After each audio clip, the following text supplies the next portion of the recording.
ನಮಸ್ಕಾರ. ಈ ಆಳವಾದ ವಿಶ್ಲೇಷಣೆಗೆ ಸ್ವಾಗತ. ಇವತ್ತಿನ ನಮ್ಮ ವಿಷಯ ಇದೆಯಲ್ಲ, ಇದು ಸ್ವಲ್ಪ ವಿಶೇಷವಾದದ್ದು. ಅಂದ್ರೆ, ನಾವೆಲ್ಲರೂ ಪ್ರತಿದಿನ ನೋಡುವ, ಬಹುಶಃ ನಮ್ಮ ಮನೆಗಳಲ್ಲಿ ಪ್ರತಿದಿನ ನಡೆಯುವ ಒಂದು ಪ್ರಾಚೀನ ಆಚರಣೆಯ ಬಗ್ಗೆ ನಾವಿನ್ನು ಮಾತಾಡ್ತಾ ಇದ್ದೀವಿ. ಹೌದು, ಖಂಡಿತ. ಆದ್ರೆ ಇದು ಕೇವಲ ಒಂದು ಆಚರಣೆಯ ಬಗ್ಗೆ ಮಾತ್ರ ಅಲ್ಲ. ಅದರ ಹಿಂದಿರುವ ಒಂದು ಅದ್ಭುತವಾದ ಮನಸ್ಶಾಸ್ತ್ರ ಮತ್ತೆ ದಾರ್ಶನಿಕ ಸತ್ಯಗಳ ಬಗ್ಗೆ. ಪ್ರಾಮಾಣಿಕವಾಗಿ ಹೇಳಬೇಕು ಅಂದ್ರೆ, ನನ್ನ ಬಾಲ್ಯದ ದಿನಗಳನ್ನ ನೆನಪಿಸ್ಕೊಂಡ್ರೆ, ಉಪನಯನ ಅಥವಾ ಈ ಮುಂಜಿಯಾದ ಹೊಸ್ತರಲ್ಲಿ ಈ ಸಂಧ್ಯಾವಂದನೆ ಮಾಡುವುದಂದ್ರೆ ಅದೊಂದು ರೀತಿಯ ಸ್ಪೀಡ್ ರನ್ ತರ ಇತ್ತು ನನ್ಗೆ. ಕರೆಕ್ಟ್. ಎಲ್ಲರ ಮನೆಯಲ್ಲೂ ಇದೇ ಕಥೆ. ಹೌದು. ಎಷ್ಟೋ ಬಾರಿ ಉಸಿರು ಬಿಗಿ ಹಿಡಿದು ಮಂತ್ರಗಳನ್ನ ಪಟಾಪಟನೆ ಒಪ್ಪಿಸ್ಬಿಟ್ಟು ಅಡ್ಗೆ ಮನೆಯಲ್ಲಿ ಕಾಯ್ತಿರುವ ಆ ಬಿಸಿ ಬಿಸಿ ಉಪ್ಪಿಟ್ಟಿನ ಕಡೆ ಓಡುವುದೇ ನನ್ನ ಮುಖ್ಯ ಗುರಿಯಾಗಿರ್ತಿತ್ತು. ಹೌದು, ಬಹಳ ಸಹಜವಾದ ವಿಚಾರ ಇದು. ಆಕ್ಚುಲಿ ನಮ್ಮಲ್ಲಿ ಅನೇಕರಿಗೆ ಇದೇ ಅನುಭವ ಆಗಿರ್ಬೋದು. ಆದ್ರೆ ಇಂದಿನ ನಮ್ಮ ಈ ವಿಶ್ಲೇಷಣೆಗೆ ಆಧಾರವಾಗಿರುವ ಮೂಲವಸ್ತು ಈ ಆಚರಣೆಯ ಬಗ್ಗೆ ನಮ್ಗಿರುವ ಇಡೀ ದೃಷ್ಟಿಕೋನವನ್ನ ಸಂಪೂರ್ಣವಾಗಿ ಬದಲಾಯಿಸುತ್ತೆ. ನಾವು ಇವತ್ತು ಚರ್ಚೆ ಮಾಡ್ತಾ ಇರೋದು ಶ್ರೀ ವಿಜಯೇಂದ್ರ ರಾಮನಾಥ ಭಟ್ ಅವರು ರಚಿಸಿರುವ ಸಂಧ್ಯಾವಂದನೆಯ ಅಂತರಂಗ ಸಂಪೂರ್ಣ 2 ಅಂದ್ರೆ ಭಕ್ತಿಯುಕ್ತ ಜ್ಞಾನಯೋಗ ಅನ್ನೋ ಒಂದು ಸುಮಾರು 800 ಪುಟಗಳ ಮಹಾಗ್ರಂಥದ ಬಗ್ಗೆ. ನಿಜ, ಇದು ಬಹಳ ದೊಡ್ಡ ಕೃತಿ. ಹೌದು. ಈ ಕೃತಿಯ ಹಿನ್ನೆಲೆ ನೋಡಿದ್ರೆ, ಇದನ್ನ 5 ದಶಕಗಳ ಕಾಲ ಮುಖ್ಯ ಅರ್ಚಕರಾಗಿ ಸೇವೆ ಸಲ್ಲಿಸಿದ ದಿವಂಗತ ವೇದಮೂರ್ತಿ ರಾಮನಾಥ ಉಪಾಧ್ಯಾಯ ಭಟ್ರು ಹಾಗೂ ಅವರ ಧರ್ಮಪತ್ನಿ ಶ್ರೀಮತಿ ವೇದಾವತಿ ಭಟ್ರಿಗೆ ಅತ್ಯಂತ ಭಕ್ತಿಪೂರ್ವಕವಾಗಿ ಅರ್ಪಿಸಲಾಗಿದೆ. ಇಂದಿನ ನಮ್ಮ ವಿಶ್ಲೇಷಣೆಯ ಗುರಿ ಬಹಳ ಸ್ಪಷ್ಟವಾಗಿದೆ. ಸಂಧ್ಯಾವಂದನೆ ಅನ್ನೋದು ಕೇವಲ ಯಾಂತ್ರಿಕವಾದ ಆಚರಣೆ ಅಲ್ಲ, ಬದಲಾಗಿ ಅದು ನಮ್ಮ ಅಂತರಂಗದ ಜ್ಞಾನ ಮತ್ತು ಬಾಹ್ಯ ಕರ್ಮಗಳ ಒಂದು ಅತ್ಯುತ್ತಮ ಸಮ್ಮಿಲನ ಅನ್ನೋದನ್ನ ಅರ್ಥ ಮಾಡ್ಕೊಳ್ಳೋದು. ಖಂಡಿತ. ಇಲ್ಲಿ ಅತ್ಯಂತ ಆಸಕ್ತಿದಾಯಕವಾದ ವಿಷಯ ಏನಂದ್ರೆ, ಲೇಖಕರು ಈ ಸಂಧ್ಯಾವಂದನೆಯ ವಿಷಯವನ್ನ 2 ವಿಭಿನ್ನ ಸಂಪುಟಗಳಲ್ಲಿ ಕಟ್ಟಿಕೊಟ್ಟಿರುವ ರೀತಿ. ಅಂದ್ರೆ 2 ಬೇರೆ ಬೇರೆ ವಾಲ್ಯೂಮ್ಸ್. ಹೌದು. ಮೊದಲನೇ ಸಂಪುಟ ಬಂದು ಭಕ್ತಿಯುಕ್ತ ಕರ್ಮಯೋಗದ ಕಡೆಗೆ ಬೆಳಕು ಚೆಲ್ಲುತ್ತೆ. ಅಂದ್ರೆ ಅದು ಆಚರಣೆ, ಮಂತ್ರ ಪಠಿಸುವ ರೀತಿ, ಸ್ನಾನ, ಈ ರೀತಿಯಾದ ಬಾಹ್ಯ ಪ್ರಕ್ರಿಯೆಗಳಿಗೆ ಒತ್ತು ನೀಡುತ್ತೆ. ಓಕೆ. ಆದ್ರೆ ನಮ್ಮ ಇಂದಿನ ಚರ್ಚೆಯ ಕೇಂದ್ರಬಿಂದು ಆಗಿರೋದು ಈ 2ನೇ ಸಂಪುಟ, ಅಂದ್ರೆ ಭಕ್ತಿಯುಕ್ತ ಜ್ಞಾನಯೋಗ. ಇದು ಕೇವಲ ಮಂತ್ರಗಳನ್ನು ಉಚ್ಚರಿಸೋದ್ರ ಬಗ್ಗೆ ಅಲ್ಲ, ಆ ಮಂತ್ರಗಳ ಅರ್ಥದ ಅನುಸಂಧಾನ, ಅಂತರಂಗದ ವಿಶ್ಲೇಷಣೆ ಮತ್ತು ವಿಮರ್ಶೆಗೆ ಒತ್ತು ನೀಡುತ್ತೆ. ಜ್ಞಾನದ ಬಗ್ಗೆ. ಕರೆಕ್ಟ್. ನಮ್ಮ ದೈನಂದಿನ ಜೀವನದಲ್ಲಿ ನಾವು ಮಾಡುವ ಕರ್ಮದ ಹಿಂದಿನ ಅಂತರಂಗವನ್ನ ಅತ್ಯಂತ ಸರಳವಾಗಿ, ಆದರೆ ಅಷ್ಟೇ ಆಳವಾಗಿ ಪರಿಚಯಿಸುವ ಉದ್ದೇಶವನ್ನ ಈ ಸಂಪುಟ ಹೊಂದಿದೆ. ಸರಿ, ಇದನ್ನ ನಾವು ಸ್ವಲ್ಪ ಬಿಡಿಸಿ ನೋಡೋಣ. ಆಧುನಿಕ ಜೀವನದಲ್ಲಿ ಈ ಸಂಧ್ಯಾವಂದನೆಯಂಥ ಆಚರಣೆಗಳು ದಿನೇ ದಿನೇ ಏಕೆ ಮರೆಯಾಗುತ್ತಿವೆ ಅನ್ನೋದ್ರ ಬಗ್ಗೆ ಮೂಲ ಗ್ರಂಥದಲ್ಲಿ ಬಹಳ ವಾಸ್ತವಿಕವಾದ ಅಂಶಗಳನ್ನ ತೆರೆದಿಡಲಾಗಿದೆ. ಹೌದು, ಅವರು ಬಹಳ ಸ್ಪಷ್ಟವಾಗಿ ಹೇಳಿದ್ದಾರೆ. ನಾನು ಮುಂಚೆ ನನ್ನ ಬಾಲ್ಯದ ಉದಾಹರಣೆ ಕೊಟ್ಟೆ ಅಲ್ವಾ? ಇಂದಿನ ಪರಿಸ್ಥಿತಿ ಇನ್ನೂ ಭಿನ್ನವಾಗಿದೆ. ಇಂದಿನ ದಿನಗಳಲ್ಲಿ ಉಪನಯನದ ಸಮಯದಲ್ಲಿ ಕೇವಲ ಆತುರಾತುರವಾಗಿ ಏನೋ ಒಂದು ವಿಧಿವಿಧಾನ ಮುಗಿಸಬೇಕು ಎನ್ನುವಂತೆ ಮಂತ್ರಗಳನ್ನ ಹೇಳಿಕೊಟ್ಟು ಮುಗಿಸುವ ಸಂಪ್ರದಾಯ ಬೆಳೆದುಬಿಟ್ಟಿದೆ. ನಿಜ. ಈಗ ಎಲ್ಲರಿಗೂ ಅವಸರ. ಅಷ್ಟೇ ಅಲ್ಲ, ಮರುದಿನವೇ ಮಕ್ಕಳಿಗೆ ಆಂಗ್ಲ ಮಾಧ್ಯಮದ ಶಿಕ್ಷಣ, ಬೆಳಗಿನ ಶಾಲಾ ಬಸ್ ಹಿಡಿಯುವ ಧಾವಂತ, ಪೋಷಕರಿಗೂ ಅಷ್ಟೇ ಕಚೇರಿಗೆ ಹೋಗುವ ಆತುರ. ಇವೆಲ್ಲದರ ನಡುವೆ ಶಾಂತವಾಗಿ ಕುಳಿತು ಧ್ಯಾನ ಮಾಡಲು ಸಮಯ ಎಲ್ಲಿದೆ ಗೆಲಿ? ಅದೊಂದು ದೊಡ್ಡ ಸವಾಲು. ಜೊತೆಗೆ ಅನೇಕ ಪಾಠಭೇದಗಳು, ಅಂದ್ರೆ ಮಂತ್ರಗಳಲ್ಲಿನ ಮತ್ತು ಆಚರಣೆಯ ವಿಧಾನಗಳಲ್ಲಿನ ವ್ಯತ್ಯಾಸಗಳು ಜನರಲ್ಲಿ ಸಾಕಷ್ಟು ಗೊಂದಲ ಮೂಡಿಸಿವೆ.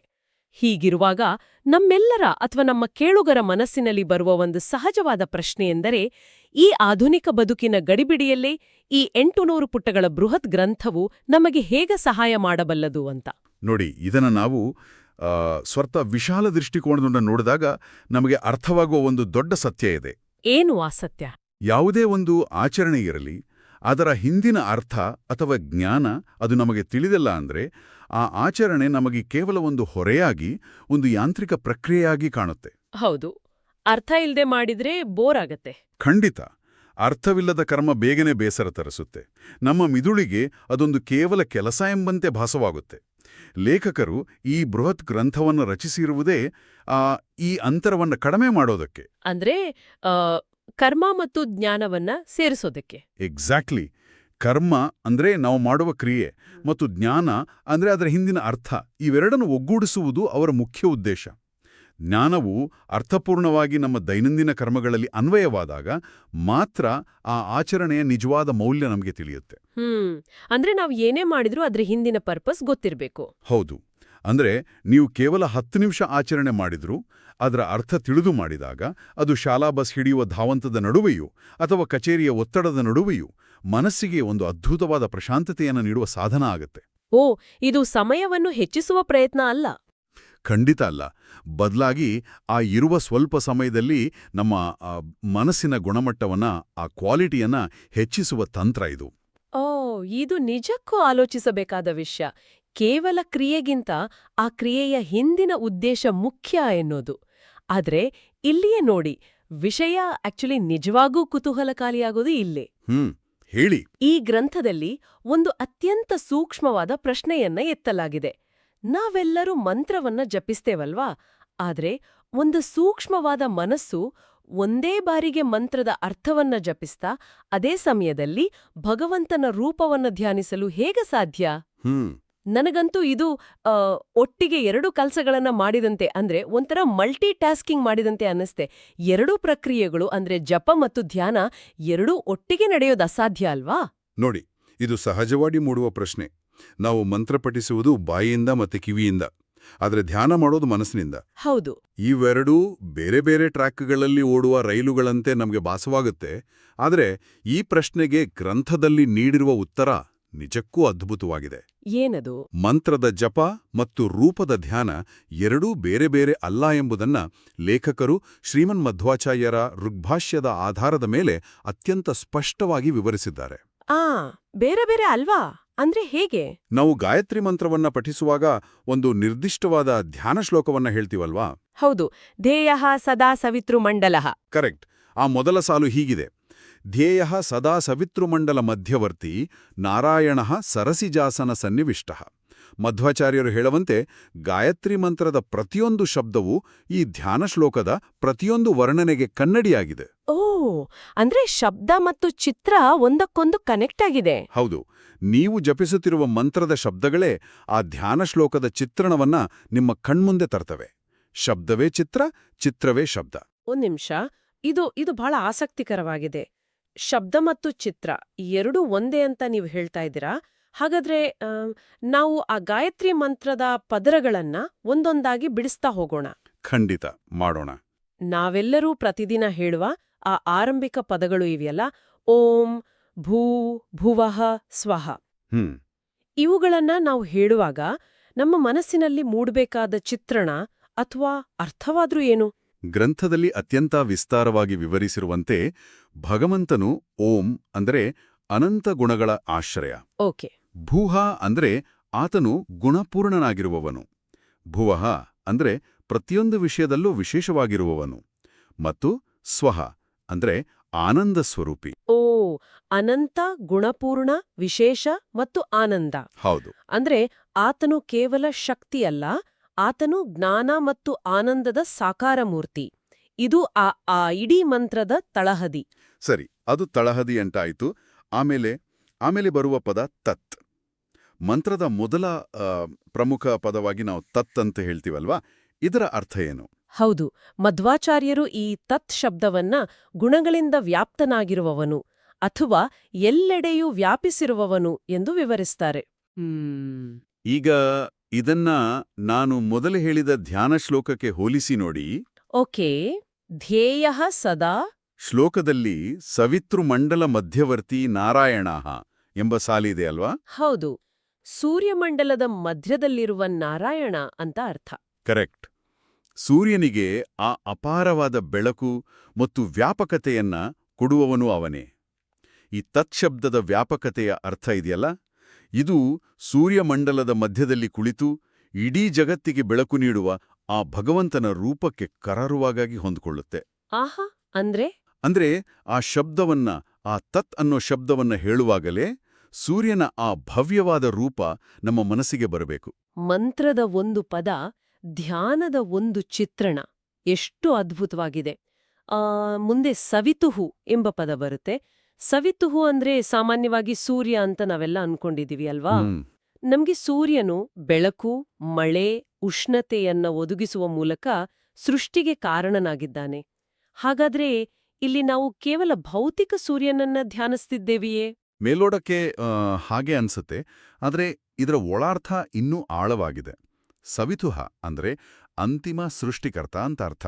ಅಂತಿಮ ಸೃಷ್ಟಿಕರ್ತ ಅಂದ್ರೆ ಕೇವಲ ಪ್ಲಾನೆಟರಿ ಸೂರ್ಯ ಅಲ್ಲ.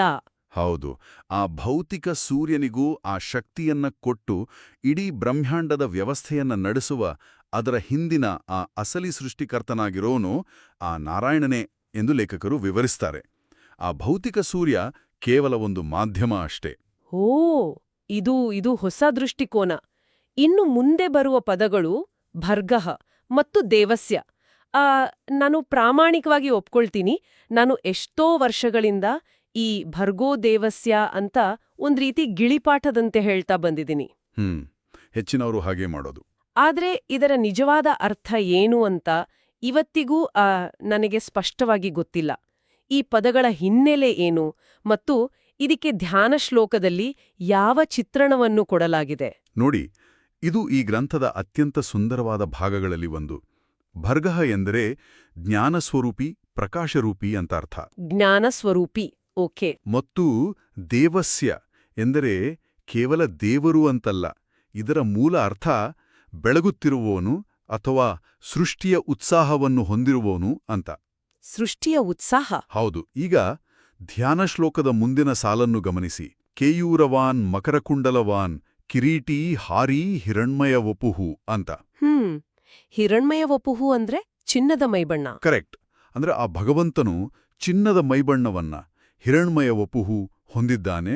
ಮತ್ತು ಭುಜಕೀರ್ತಿ, ಆ ಮೊಸಳೆಯ ಆಕಾರದ ಕುಂಡಲಗಳು, ಕಿರೀಟ ಮತ್ತು ಹಾರ ಮುಂತಾದ ಆಭರಣಗಳನ್ನ ಧರಿಸಿದ್ದಾನೆ ಎಂಬ ರೂಪವನ್ನ ಇಲ್ಲಿ ನೀಡಲಾಗಿದೆ. ಓ, ಆಭರಣಗಳು. ಆ ಭರ್ಗಃ ಅಂದರೆ ಆ ಪ್ರಕಾಶ ಮತ್ತು ಜ್ಞಾನ ಇದೆಯಲ್ಲ, ಅದೇ ಆತನ ಆಭರಣಗಳಾಗಿ ಕಂಗೊಳಿಸುತ್ತಿವೆ. ಸ್ವಲ್ಪ ಥಳಿ. ಇದು ನನಗೆ ನಿಜಕ್ಕೂ ಹೊಸ ವಿಷಯ. ಅಂದ್ರೆ ನೀವ್ ಹೇಳ್ತಾ ಇರೋದು ಧ್ಯಾನ ಶ್ಲೋಕದಲ್ಲಿರುವ ಆ ಆಭರಣಗಳು, ಆ ಕಿರೀಟ, ಹಾರ ಎಲ್ಲವೂ ಕೇವಲ ಭಗವಂತನನ್ನ ಸುಂದರವಾಗಿ ಕಾಣುವಂತೆ ಮಾಡುವ ಕೇವಲ ಬಾಹ್ಯ ಒಡರೆಗಳಲ್ಲ ಅಂತನಾ? ಹೌದು, ಖಂಡಿತ ಅಲ್ಲ. ಅವು ಸೃಷ್ಟಿಯ ಪ್ರಕ್ರಿಯೆಯ ರೂಪಕಗಳೇ? ನಾನು ಯಾವತ್ತೂ ಆ ರೀತಿಯಲ್ಲಿ ಯೋಚನೆಯೇ ಮಾಡಿರಲಿಲ್ಲ. ಹೌದು, ಇದು ಕೇವಲ ನಮ್ಮ ಕಲ್ಪನೆ ಅಲ್ಲ. ವೇದಗಳ ಆಧಾರದ ಮೇಲೆ ನೀಡಲಾದ ವಿಶ್ಲೇಷಣೆ ಇದು. ಭಗವಂತನು ಧಾರಿಸಿರುವ ಈ ಆಭರಣಗಳು ಕೇವಲ ಬಾಹ್ಯ ಅಲಂಕಾರಕ್ಕಲ್ಲ. ದೇವಸ್ಯ ಎಂಬ ಪದವು ಭಗವಂತನ ದಿವ್ಯ ಲೀಲೆ, ಸೃಷ್ಟಿಯ ಸಂಭ್ರಮವನ್ನು ಸೂಚಿಸುತ್ತೆ. ಓ, ಲೀಲೆ, ಸಂಭ್ರಮ. ತನ್ನ ಭಕ್ತರ ಉದ್ಧಾರಕ್ಕಾಗಿ ಆತನು ಜಗತ್ತಿನ ಸೃಷ್ಟಿಯನ್ನು ಒಂದು ಲೀಲೆಯಾಗಿ, ಆಟದಂತೆ ಮಾಡ್ತಾನೆ. ಆಭರಣಗಳು ಆತನ ಆಂತರಿಕ ಪ್ರಕಾಶದ, ಆ ಆನಂದದ ಬಾಹ್ಯ ಸಂಕೇತಗಳಾಗಿವೆ. ವಾವ್, ಎಷ್ಟು ಸುಂದರವಾದ ವಿವರಣೆ ಇದು! ಚಿನ್ನದ ಮೈಬಣ್ಣ ಎನ್ನುವುದು ಆತನ ಶುದ್ಧ ಜ್ಞಾನದ ಕಾಂತಿಯನ್ನ ಪ್ರತಿನಿಧಿಸುತ್ತೆ. ಮಂತ್ರವನ್ನ ಪಠಿಸುವಾಗ ಆ ಚಿನ್ನದ ವರ್ಣವನ್ನ, ಆ ಆಭರಣಗಳನ್ನ ಮನಸ್ಸಿನಲ್ಲಿ ಚಿತ್ರಿಸಿಕೊಂಡ್ರೆ ನೀವು ಭರ್ಗಃ ದೇವಸ್ಯ ಎಂಬ ಪದಗಳ ಅರ್ಥವನ್ನೇ ಸಂಪೂರ್ಣವಾಗಿ ಧ್ಯಾನಿಸುತ್ತಿದ್ದೀರಿ ಅಂತಾನೆ ಅರ್ಥ. ಸರಿ, ನಾವೀಗ ಮಂತ್ರವನ್ನ ಪಠಿಸ್ತಾ ಮನಸ್ಸಿನಲ್ಲಿ ಅತ್ಯಂತ ಸುಂದರವಾದ ಆ ಆಭರಣಗಳಿಂದ ಕಂಗೊಳಿಸುತ್ತಿರುವ ಆ ಪ್ರಕಾಶಮಾನವಾದ ಆ ಸುವರ್ಣ ರೂಪವನ್ನ ಧ್ಯಾನಿಸ್ತಾ ಇದ್ದೀವಿ. ಆದರೆ ನಾವೀಗ ಮಂತ್ರದ ಕೊನೆಯ ಮತ್ತು ಅತ್ಯಂತ ಪ್ರಮುಖವಾದ ಸಾಲಿಗೆ ಬಂದಿದ್ದೀವಿ. ಧಿಯೋ ಯೋ ನಃ ಪ್ರಚೋದಯಾತ್ ಅಂದ್ರೆ ನಮ್ಮ ಬುದ್ಧಿಯನ್ನು ಸನ್ಮಾರ್ಗದಲ್ಲಿ ಪ್ರೇರೇಪಿಸ್ಲಿ, ನಮ್ಮ ಜ್ಞಾನವನ್ನು ಬೆಳಗಲಿ ಅಂತ ಅಲ್ವಾ? ಹೌದು, ಕರೆಕ್ಟ್. ಆದರೆ ನೀವ್ ಹೇಳಿದ ಆ ಧ್ಯಾನ ಶ್ಲೋಕದ ಕೊನೆಯಲ್ಲಿ ಭಗವಂತನ ಶಸ್ತ್ರಾಸ್ತ್ರಗಳ ವರ್ಣನೆ ಇದೆ. ಧೃತಶಂಖ ಚಕ್ರಃ ಅಂತ, ಅಂದ್ರೆ ಶಂಖ ಮತ್ತು ಚಕ್ರಗಳನ್ನ ಧರಿಸಿದವನು ಅಂತ. ಇದು ನನಗೆ ಸ್ವಲ್ಪ ಗೊಂದಲ ಮೂಡಿಸ್ತಿದೆ. ಬುದ್ಧಿಯನ್ನು ಬೆಳಗುವುದಕ್ಕೂ ಭಗವಂತನು ಹಿಡಿದಿರುವ ಯುದ್ಧದ ಆ ಶಸ್ತ್ರಾಸ್ತ್ರಗಳಾದ ಶಂಖ ಮತ್ತು ಚಕ್ರಗಳಿಗೂ ಇರುವ ಸಂಬಂಧವೇನು? ಒಂದ್ ರೀತಿಯ ಶಾಂತಿಯುತವಾದ ಬೆಳಗಿನ ಧ್ಯಾನ ಪ್ರಕ್ರಿಯೆ. ಇಲ್ಲಿ ಹಿಂಸೆಯನ್ನು ಸೂಚಿಸುವ ಆಯುಧಗಳ ಅವಶ್ಯಕತೆ ಏನಿದೆ? ನೋಡಿ, ಇದು ಈ ಚರ್ಚೆಯ ಅತಿ ಮುಖ್ಯವಾದ ಘಟ್ಟ ಅಂತಾನೆ ಹೇಳಬಹುದು. ಮತ್ತು ನೀವು ಕೇಳಿದ ಈ ಪ್ರಶ್ನೆ ಅನೇಕರ ಮನಸ್ಸಿನಲ್ಲಿ ಮೂಡುವ ಬಹಳ ಸಹಜವಾದ ಗೊಂದಲ. ಯಾಕಂದ್ರೆ ಧ್ಯಾನ ಮಾಡುವಾಗ ಆಯುಧ ಯಾಕೆ? ಗ್ರಂಥದಲ್ಲಿನ ಅತ್ಯಂತ ರೋಚಕವಾದ ಆ ರೂಪಕ ಅಥವಾ ಮೆಟಫರ್ ಅಡಗಿರುವುದೇ ಇಲ್ಲಿ. ನಾವು ಸಾಮಾನ್ಯವಾಗಿ ಶಂಖ ಮತ್ತು ಛತ್ರಗಳನ್ನ ಪುರಾಣದ ಕಥೆಗಳಲ್ಲಿ ಬರುವಂತೆ ಕೇವಲ ಶತ್ರುಗಳನ್ನ ಸಂಹರಿಸುವ, ರಕ್ತಪಾತ ಮಾಡುವ ಆಯುಧಗಳೆಂದು ಭಾವಿಸ್ತೀವಲ್ವಾ? ಹೌದು. ಆದರೆ ಇಲ್ಲಿನ ಬೌದ್ಧಿಕ ರಹಸ್ಯ ಬೇರೆ ಇದೆ. ಇದು ಯುದ್ಧಭೂಮಿಯ ಕಲ್ಪನೆ ಅಲ್ಲ, ಬದಲಾಗಿ ನಮ್ಮ ಮನಸ್ಸಿನ ಒಳಗಿನ ಹೋರಾಟದ ಕಲ್ಪನೆ. ಮನಸ್ಸಿನ ಒಳಗಿನ ಹೋರಾಟವೇ ಅಂದ್ರೆ ಅದನ್ನ ಇನ್ನಷ್ಟು ವಿವರವಾಗಿ ಹೇಳಬಲ್ಲಿರಾ? ಖಂಡಿತ. ಇಲ್ಲಿ ಚಕ್ರ ಎಂಬುದು ಕೇವಲ ಭೌತಿಕ ಆಯುಧವಲ್ಲ. ನಮ್ಮ ಬೆಳಗಿನ ಸಮಯವನ್ನ ಒಮ್ಮೆ ನೆನಪಿಸ್ಕೊಳ್ಳಿ. ನಿದ್ದೆಯಿಂದ ಎದ್ದಾಗ ನಮ್ಮ ಮನಸ್ಸಿನಲ್ಲಿ ಆಲಸ್ಯ, ಮಂಕು, ಒಂಥರ ಗೊಂದಲ ಇರುತ್ತೆ. ಹೌದು, ಒಂಥರ ಬ್ರೈನ್ ಫಾಗ್ ಇದ್ದ ಹಾಗೆ. Exactly, brain fog. ಇದನ್ನ ಶಾಸ್ತ್ರಗಳಲ್ಲಿ ತಮೋಗುಣ ಎಂದು ಕರೆಯುತ್ತಾರೆ. ಚಕ್ರವು ದುರ್ಗಾದೇವಿಯ ನಿಯಂತ್ರಣದಲ್ಲಿರುವ ಒಂದು ತತ್ವ. ಅದು ನಮ್ಮ ಒಳಗಿನ ಈ ಅಜ್ಞಾನ, ಕತ್ತಲೆ ಮತ್ತು ಆಲಸ್ಯವನ್ನ ಬೇರು ಸಹಿತ ಕತ್ತರಿಸಿ ಹಾಕುತ್ತೆ. ಓ, ಅಂದ್ರೆ ಚಕ್ರವು ಆಲಸ್ಯವನ್ನ ಕತ್ತರಿಸುವ ಸಾಧನ. ಹೌದು. ಇನ್ನು ಶಂಖದ ವಿಚಾರಕ್ಕೆ ಬಂದ್ರೆ, ಶಂಖದ ನಾದವು ಆ ಎಚ್ಚರಿಕೆಯ, ಜಾಗೃತಿಯ ಸಂಕೇತ. ಇದು ಶ್ರೀದೇವಿಯ ಅಂದ್ರೆ ಲಕ್ಷ್ಮೀದೇವಿಯ ನಿಯಂತ್ರಣದಲ್ಲಿರುವ ಸತ್ವಗುಣವನ್ನ ಪ್ರತಿನಿಧಿಸುತ್ತೆ. ಅಂದ್ರೆ ಜ್ಞಾನ, ಎಚ್ಚರಿಕೆ ಇವೆಲ್ಲ. ಹೌದು. ನಮ್ಮೊಳಗೆ ಜ್ಞಾನವನ್ನ, ಏಕಾಗ್ರತೆಯನ್ನ ಮತ್ತು ಸ್ಪಷ್ಟತೆಯನ್ನು ತುಂಬುವ ಕೆಲಸವನ್ನ ಇದು ಮಾಡುತ್ತೆ. ಆರೆ ಎಂಥ ಅದ್ಭುತವಾದ ಕಲ್ಪನೆ ಇದು! ಅಂದ್ರೆ ಆ ಭಗವಂತನು ತನ್ನ ಕೈಯಲ್ಲಿ ಶಂಖಚಕ್ರಗಳನ್ನ ಧರಿಸಿದ್ದಾನೆ ಎಂದ್ರೆ ಆತ ಹೊರಗಿನ ಶತ್ರುಗಳನ್ನ ಕೊಲ್ಲಲು ಕಾಯುತ್ತಿದ್ದಾನೆ ಎಂದಲ್ಲ. ಖಂಡಿತ ಅಲ್ಲ. ಬದಲಾಗಿ ಅವನು ತನ್ನ ಚಕ್ರದಿಂದ ನಮ್ಮ ಮಿದುಳುನು ಆವರಿಸಿರುವ ಆಲಸ್ಯವನ್ನ, ಆ ಬೆಳಗಿನ ಮಂಕನ್ನ, ಆ ನಮ್ಮ ಅಜ್ಞಾನವನ್ನ ಕತ್ತರಿಸಿ ಹಾಕುತ್ತಿದ್ದಾನೆ. ಕರೆಕ್ಟ್. ಮತ್ತು ತನ್ನ ಶಂಖದಿಂದ ನಮ್ಮೊಳಗೆ ಜ್ಞಾನವನ್ನ, ಸ್ಪಷ್ಟವಾದ ದೃಷ್ಟಿಕೋನವನ್ನ ಊದುತ್ತಿದ್ದಾನೆ. ಹೌದು. ಈ ಮೂಲಕ ಅವನು ನಮ್ಮ ಬುದ್ಧಿಯನ್ನು ಬೆಳಗಿಸುತ್ತಾನೆ. ಧಿಯೋ ಯೋ ನಃ ಪ್ರಚೋದಯಾತ್ ಎನ್ನುವ ಮಂತ್ರದ ಆ ಸಾಲಿನ ಅಸಲಿ ಅರ್ಥವೇ ಆ ಶಂಖಚಕ್ರಗಳ ಹಿಂದಿನ ತತ್ವಾನ್ನಿ. ಇದು ನಿಜಕ್ಕೂ ನನ್ನ ಕಣ್ಣು ತೆರೆಸಿತು. ಹೌದು. ಇದು ಬಹಳ ಅದ್ಭುತವಾದ ಒಳನೋಟ. ಮಂತ್ರ ಪಠಿಸುವಾಗ ಭಗವಂತನ ಕೈಯಲ್ಲಿರುವ ಶಂಖಚಕ್ರಗಳನ್ನ ಧ್ಯಾನಿಸುವುದು ಎಂದರೆ ಅದು ಕೇವಲ ಮೂರ್ತಿಯ ವರ್ಣನೆಯಲ್ಲ. ಅದು ನನ್ನ ಅಜ್ಞಾನವು ನಾಶವಾಗಿ ನನ್ನ ಬುದ್ಧಿ ಜಾಗೃತವಾಗಲಿ ಎಂದು ನಮ್ಮ ಮನಸ್ಸಿಗೆ ನಾವೇ ಕೊಡುವ ಒಂದು ಕಮಾಂಡ್ ಅಥವಾ ಸೂಚನೆ ಅದು. ಒಂದು ಆಟೋ ಸಜೆಷನ್ ತರಹ. ಕರೆಕ್ಟ್. ಈ ಗ್ರಂಥವು ಸ್ಪಷ್ಟಪಡಿಸುವಂತೆ ಜಪ ಅಂದ್ರೆ ಮಂತ್ರ ಮತ್ತು ಧ್ಯಾನ ಅಂದ್ರೆ ಚಿತ್ರಣ ಇವೆರಡೂ ಪ್ರತ್ಯೇಕವಲ್ಲ. ಕಿವಿಯಿಂದ ಮಂತ್ರದ ಶಬ್ದವನ್ನ ಆಲಿಸುತ್ತಾ ಮನಸ್ಸಿನಿಂದ ಭಗವಂತನ ಆ ದಿವ್ಯ ರೂಪವನ್ನ, ಆಭರಣಗಳನ್ನ, ಶಂಖಚಕ್ರಗಳನ್ನ ಧ್ಯಾನಿಸುವುದು. ಇದು ನಮ್ಮ ಋಷಿಮುನಿಗಳು ರೂಪಿಸಿದ ಅತ್ಯುನ್ನತ ಮಟ್ಟದ ಆಡಿಯೋ ವಿಜುವಲ್ ಮೆಡಿಟೇಷನ್. ಶಬ್ದ ಮತ್ತು ಚಿತ್ರಗಳ ಮೂಲಕ ಮನಸ್ಸಿನ ಏಕಾಗ್ರತೆಯನ್ನ ಸಾಧಿಸುವ ಅತ್ಯಂತ ವೈಜ್ಞಾನಿಕ ಪ್ರಕ್ರಿಯೆ ಇದು. ಇಂದಿನ ನಮ್ಮ ಈ ವಿಶ್ಲೇಷಣೆಯು ನಮ್ಗೆಲ್ಲರಿಗೂ ಬಹಳ ಉಪಯುಕ್ತವಾಗಿದೆ. ಒಂದು ಆಚರಣೆಯನ್ನ ನಾವು ಹೇಗೆ ನೋಡಬೇಕು, ಅದರ ಮೌಲ್ಯ ಏನು ಎಂಬುದರ ದೃಷ್ಟಿಕೋನವನ್ನೇ ಇದು ಸಂಪೂರ್ಣವಾಗಿ ಬದಲಿಸುತ್ತೆ. ಖಂಡಿತ. ಸಮಯವಿಲ್ಲ, ಆಸಕ್ತಿಯಿಲ್ಲ, ಅಥವಾ ಇದು ನಮಗೆ ಅರ್ಥವಾಗುವುದಿಲ್ಲ ಎಂದು ನಾವು ಸುಲಭವಾಗಿ ಕೈಬಿಡುತ್ತಿದ್ದ ಒಂದು ಬೆಳಗಿನ ಆಚರಣೆಯು ವಾಸ್ತವದಲ್ಲಿ ನಮ್ಮ ಮನಸ್ಸಿನ ಏಕಾಗ್ರತೆಯನ್ನು ಹೆಚ್ಚಿಸುವ, ಬುದ್ಧಿಯನ್ನು ಜಾಗೃತಗೊಳಿಸುವ ಮತ್ತು ನಮ್ಮನ್ನು ನಾವು ಮಾನಸಿಕವಾಗಿ ಸಿದ್ಧಪಡಿಸುವ ಒಂದು ಅದ್ಭುತ ತಂತ್ರಜ್ಞಾನವಾಗಿದೆ.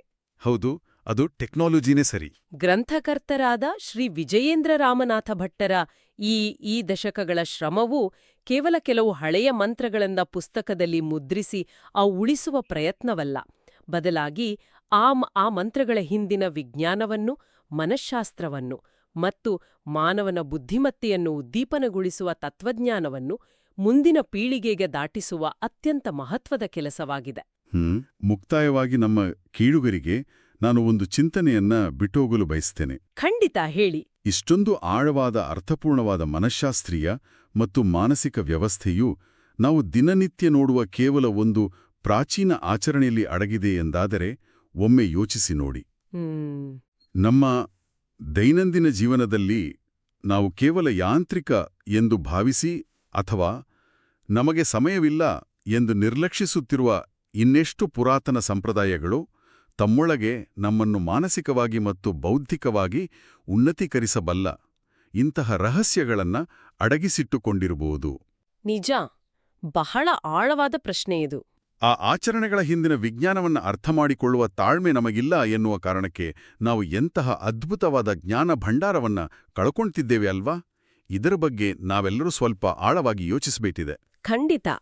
ಇದು ನಾವೆಲ್ಲರೂ ನಮ್ಮ ದೈನಂದಿನ ಬದುಕಿನಲ್ಲಿ ಅಳವಡಿಸಿಕೊಳ್ಳಬಹುದಾದ ಮತ್ತು ನಮ್ಮನ್ನೇ ನಾವು ಪ್ರಶ್ನಿಸಿಕೊಳ್ಳಬಹುದಾದ ಒಂದು ಸುಂದರವಾದ ಚಿಂತನೆ. ಈ ಆಳವಾದ ವಿಶ್ಲೇಷಣೆಯಲ್ಲಿ ನಮ್ಮೊಂದಿಗೆ ಪಾಲ್ಗೊಂಡಿದ್ದಕ್ಕಾಗಿ ಧನ್ಯವಾದಗಳು. ಕೇಳುಗರೆ, ಮತ್ತೆ ಭೇಟಿಯಾಗೋಣ.